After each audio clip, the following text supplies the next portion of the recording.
দক্ষিণী চলচ্চিত্রের কিং থালাপতি বিজয়, যিনি এক একটি সিনেমার জন্য 100 থেকে 170 কোটি রুপি পারিশ্রমিক নিতেন, যার প্রতিটি ছবি মানে বিশ্বজুড়ে শত শত কোটি টাকার ব্যবসা। কিন্তু প্রশ্ন হলো, ক্যারিয়ারের এমন সুবর্ণ সময় খ্যাতির চূড়ান্ত বর্ষে থেকেও কেন তিনি সিনেমার আলো ঝলমল জগৎ ছেড়ে রাজনীতিতে পা বাড়ালেন? কি সেই অদৃশ্য টান যা তাকে রাজপ্রাসাদের জীবন থেকে টেনে এনেছেন রাজপথের লড়াইতে? 90-এর দশকের অভিষেকের পর যাকে চরম অপমান ও নেতিবাচক সমালোচনা সহ করে তাকে এই পর্যন্ত আসতে হয়েছিল, সেই বিজয় নিজের কঠোর পরিশ্রম আর নীরবতা দিয়ে তৈরি করেছেন নিজের সাম্রাজ্য। গিল্লি থেকে শুরু করা লিও, প্রতিটি ছবিতে তিনি ভেঙেছেন নিজেরই রেকর্ড। তবে কেবল বক্স অফিসে রাজত্ব করাই বিজয়ের একমাত্র স্বপ্ন ছিল না। সিনেমার এই মেগাস্টারের বুকের ভেতরে সবসময় লুকিয়ে ছিল সাধারণ মানুষের সেবা করার গভীর আকাঙ্ক্ষা।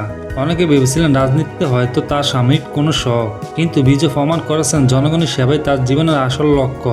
তিনি বিজয়ী হয়ে সেই আশা পূরণ করেছেন এবং ক্ষমতার রাজনীতি নয় বরং সেবার রাজনীতি বেছে নিয়েছেন। গভীর রাতে যদি কোনো সাধারণ মানুষের বড় কোনো বিপদ বা সমস্যার খবর তার কানে পৌঁছায়, তিনি সঙ্গে সঙ্গে নিজের টিম পাঠিয়ে দেয় সেই সমস্যার সমাধান করার জন্য। এই নিঃস্বার্থ মানবিক কাজের জন্য তিনি আজ ভক্তর কাছে শুধু রূপালী পদ্মার নায়ক নন, সত্যিকারের জীবন নায়ক। থালাপতি বিজয়ের এই সুবিশাল জনপ্রিয়তার একটি বড় অংশ দূরে রয়েছে বাংলাদেশ।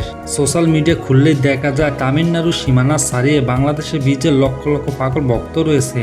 বিজয় নিজেই এই বিষয়টি খুব ভালো করে জানেন এবং দারুণভাবে উপলব্ধি করেন।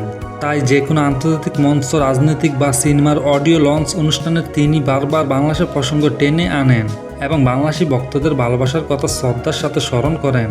ভারতের বাইরেও যে একটি দেশের মানুষ তাকে এত গভীরভাবে ভালোবাসে, তা বিজয় হৃদয়ে এক অনন্য জায়গা করে নিয়েছে। তামিল শীর্ষ তারকা থালাপতি বিজয় নির্বাচনে জিতে মসজিদে গিয়ে নামাজ আদায় করেছেন। তার কাছে সব ধর্মই সমান।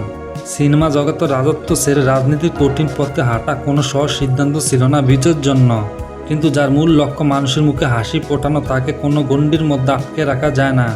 বাংলাদেশি ভক্তদের ভালোবাসা, নিজ দেশের সাধারণ মানুষের আশীর্বাদকে করে থালাপতি বিজয় এগিয়ে যাচ্ছেন এক নতুন ভোরের দিকে।